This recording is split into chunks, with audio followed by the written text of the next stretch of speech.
Estimados y estimadas, buenos días, buenas tardes, buenas noches, según cuando me estén escuchando. En el día de hoy vamos a analizar la economía durante el gobierno de Juan Domingo Perón entre 1946 y 1955. Pero antes de eso necesitamos hacer un poco una línea más larga, bien, y recordar lo que habíamos visto en la clase anterior.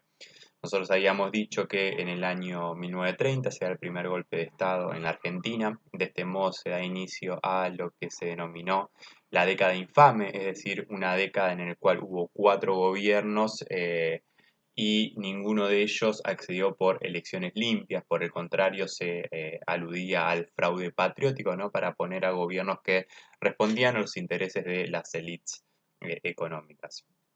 De este modo, cuando se da un nuevo golpe en el año 1943, en el 4 de junio, algunos historiadores señalan que mientras en 1929, en 1930 se puso final a un gobierno legal, en el año 1943 se puso fin a un gobierno semilegal, ¿sí?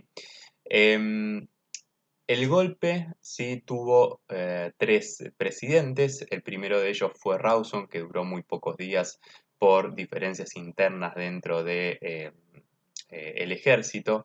Más tarde, por Ramírez, que en un momento se inclinó hacia Estados Unidos y los aliados dentro de la Segunda Guerra Mundial, y por diferencias dentro del GO, bien, del Grupo de Oficiales Unidos, lo quitaron. Y finalmente Farrell, ¿sí? Ahora bien, a diferencia de el golpe anterior, este era un golpe llevado a cabo por militares de tipo nacionalistas que lo que buscaban era liderar la industrialización, especialmente la economía de posguerra, y además poder distribuir la riqueza de modo más equitativo, ¿sí? O sea que era un golpe al igual que el de 1930, pero con unas ideas de tipo diferentes vinculadas al nacionalismo. Aquí lo interesante es el ascenso de la figura de Juan Domingo Perón, bien integrante, y uno señala como el principal ideólogo del GO, es decir, de esta logia que lideró este golpe, ¿sí? ¿Por qué? Porque él asume la Secretaría de Trabajo y Previsión. ¿Bien? Primero era una dirección, después se transformó en una secretaría, es decir, que vive un escalafón más importante, y desde allí va tomando toda una serie de políticas que van a beneficiar a los trabajadores. Pensemos, habíamos señalado ya que entre la Primera Guerra Mundial, entre la Gran Depresión de 1929 y la Segunda Guerra Mundial iniciada en 1939, lo que va sucediendo es un estímulo a la industrialización por sustitución de importaciones. Bien, esto incluye también el movimiento de trabajadores del campo a la ciudad que iban a trabajar a las fábricas y que, similar a lo que ocurrió en la primera revolución industrial, no gozaban de tantos derechos laborales. Bueno, desde la Secretaría de Trabajo y Previsión, un joven, Juan Domingo Perón, va tomando varias medidas que va a beneficiar.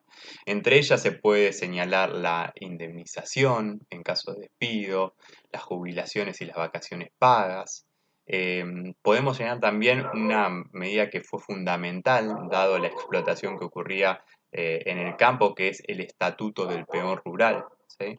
Es decir, que fue tomando una serie de medidas, bien, y fueron sancionando un conjunto de políticas que beneficiaron a las mayorías y que fueron logrando un vínculo fraternal o hasta paternal, podría decir uno, entre Perón y las masas obreras y trabajadoras. La carrera de Perón va en ascenso. En el marco del terremoto de San Juan conoce a Evita, ¿sí? Una joven actriz que luego se transformaría en su mujer y que tiene un rol muy importante en el ascenso del peronismo. Y de este modo, bien, sobre todo cuando se corre Ramírez y llega Farrell al poder, cuando lo corren a Ramírez, va a ir tomando otros puestos como se transforma en ministro de guerra, lo que sería el Ministerio de Defensa, y finalmente la vicepresidencia. Bien, todo esto porque por su vínculo apegado con las masas de trabajadores que le tenían un gran apoyo. Sin embargo, bien, a medida que Juan Domingo Perón va acumulando poder, va acumulando apoyo, esto comienza a molestar a los sectores de las élites económicas porque, bueno, muchas de sus medidas iban en contra de sus intereses. Entonces, ¿qué es lo que ocurre? Le piden a Farrell que lo corra, bien, y no solamente lo corre, sino que además también lo encarcelan en la isla Martín García. Es aquí donde se da una revuelta popular que ha pasado a la historia como, para el peronismo como el Día de la Lealtad, ocurría el 17 de octubre, en el cual las masas de trabajadores del conurbano, muchos de ellos que venían del interior, que eran denominados de modo despectivo por los sectores acaudalados como cabecitas negras, van sí, marchando hacia la Plaza de Mayo a pedir por la liberación de Perón. Bueno, hay muchas crónicas de la época, incluso que intentaron levantar los puentes para que no pudieran acceder, no en el caso del riachuelo que divide con el conurbano sur, levantar los puentes para que no pudieran acceder, y sin embargo, bueno, cruzaron en botes, etcétera. Digo, esas crónicas están en la época, hay una foto bastante icónica que es la de las patas en la fuente, bien, porque era un día de calor y bueno, pusieron los pies para refrescarse. Entonces, aquí justamente vemos tal vez uno de los principales, una de las principales movilizaciones populares del siglo XX en Argentina, ¿bien? Entonces, y agregaría también de América Latina, ¿no? Teniendo en cuenta que no hay tantas movilizaciones tan grandes, tan icónicas y que hayan generado tantas transformaciones. Pensemos que el peronismo es un proyecto político, un partido político que aún hoy, bien, sobrevive, ¿no? De hecho, bueno, es el partido de gobierno. Hay pocas experiencias de ese modo. La otra experiencia muy similar es la del PRI en México. Bien, son partidos políticos que tienen varias décadas formando parte activa de la política. Entonces, la cuestión es que ante esta movilización que desborda al gobierno de Farrell, Farrell dice, bueno, esto hay que ponerle un poco de fin, pues nos van a matar a todos, entonces finalmente lo terminan liberando a Perón, llegan a un acuerdo, dentro de ese acuerdo le piden a Perón que salga, bien, a hablar con la gente y a poner paños fríos, porque la gente estaba ahí en la calle en Plaza de Mayo, se da ese diálogo de las masas entre Perón desde el balcón de la Casa Rosada y la gente ahí en la Plaza de Mayo, y se van todos a sus casas tranquilos, y entre esos acuerdos está también un llamado a elecciones. Al año siguiente, en el año 1946, Perón vence a toda la oposición unida en lo que era la Unión Democrática, ¿no? Con la particularidad que la Unión Democrática incluía desde sectores de izquierda como el Partido Comunista o el Partido Socialista, el radicalismo y los sectores conservadores. Y esto me parece algo interesante porque se unió todo el arco con diferentes ideas para enfrentar a Perón y sin embargo Perón termina triunfando. Entonces, vamos a dividir la clase sobre el peronismo en dos partes. La primera vamos a señalar lo que son las ideas fundamentales del peronismo y la segunda, a partir del texto de Bellini y Corol, nos vamos a volcar más a todo lo que es analizar la política económica del peronismo, enfatizando la ruptura que se da en 1949, bien, el paso también más adelante entre el primer y el segundo plan quinquenal, porque lo que ocurre en 1949 es que se llega a este estrangulamiento externo que yo les había señalado, hay un proceso de espiralización de los precios, entonces luego de la reelección hay que tomar otra serie de políticas. Entonces, para comenzar, es importante señalar la concepción económica del peronismo, ¿sí? Cuando uno habla de la concepción económica, vamos a decir que la economía, ¿sí? El modelo capitalista está subordinado a una lógica política que quería evitar la lucha de clases. Bien, en aquel contexto, recordemos, la lucha de clases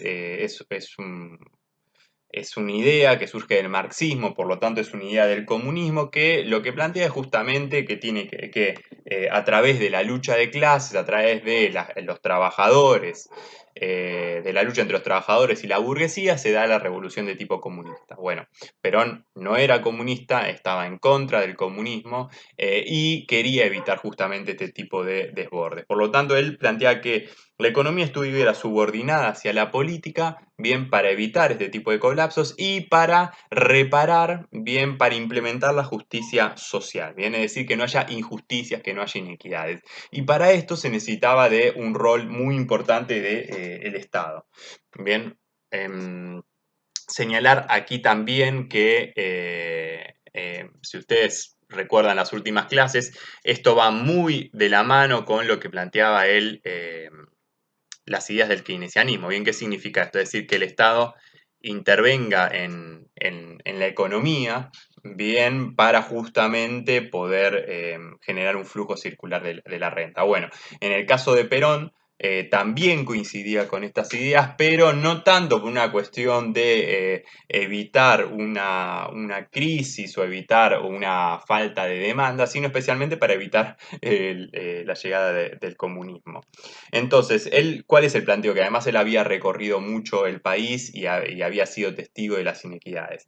El planteo de Perón es que el capitalismo, liberado a su suerte, genera multiplica la riqueza, pero genera muchas inequidades. Bien, el capitalismo aumenta la cantidad de riqueza, pero también genera desigualdad entre las clases sociales. Entonces, esto generaba una distribución injusta y esto era lo que generaba conflictos a futuro. Bien, había un choque de intereses y había conflictos graves. Entonces, la mirada de Perón, que más allá de ser que formar parte del ejército, bien, y ser presidente, también plasmó muchas de sus ideas en escritos. Entonces la idea de él era que el Estado intervenga para promover el crecimiento económico y, una palabra clave, en armonía.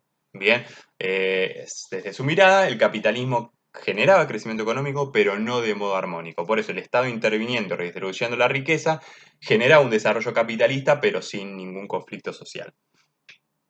Otro punto dentro de la mirada filosófica del peronismo tiene que ver con ser una alternativa superadora. Por un lado, al capitalismo de Estados Unidos, bien, un capitalismo liberal que genera estas inequidades, pero por otro lado también superadora del comunismo planteado de la Unión de Repúblicas Socialistas Soviéticas. Bien, recordemos que después de la Segunda Guerra Mundial se va a generar la Guerra Fría y el mundo dividió en dos polos, bien la URSS en el oriente y Estados Unidos en el oeste, con también modelos económicos diferentes. Entonces, era superador de estos dos modelos y el capital estaba al servicio de la sociedad, es decir, que el capital, bien, la riqueza tenía una función social. Hay una frase bastante, que los peronistas señalan bastante, que es ni yanquis ni marxistas, peronistas. Bien, me parece que eso plasma esta idea. Em, ¿Qué ocurrió entonces en este gobierno, ¿no? Lo que se buscó es el incremento del poder adquisitivo de los trabajadores. ¿Sí? Crecimiento adquisitivo de los trabajadores, de los obreros, era una condición imprescindible del desarrollo social. Bien, o sea, no solamente el crecimiento de la economía, sino además que esa economía, ese crecimiento se desparrame hacia toda la sociedad. Y esto se iba a lograr a través de la transferencia de ingresos, que es lo conocido como la redistribución. Bien, o sea, la economía genera una primera distribución entre el capital y el trabajo, y luego el Estado interviene para generar una redistribución para que parte del dinero que lleva al capital vaya para los trabajadores.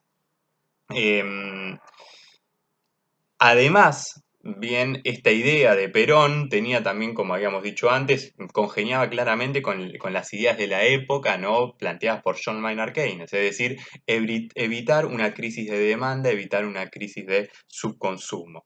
Y bueno, esto no solamente generó una influencia muy poderosa acá en Argentina, sino también en otros gobiernos de la época.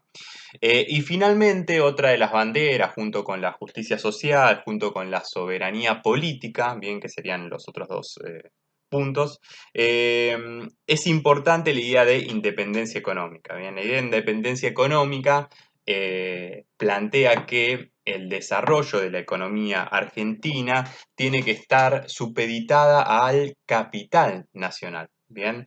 ¿Por qué? Porque el planteo de Perón decía que si solamente un país se va a guiar por el capital extranjero, después parte de las ganancias también se van a ir al extranjero, bien, y además el capital va a invertir acorde a sus propios, el capital extranjero va a invertir en base a sus propios intereses, bien, que no necesariamente tienen que ir con los intereses del país.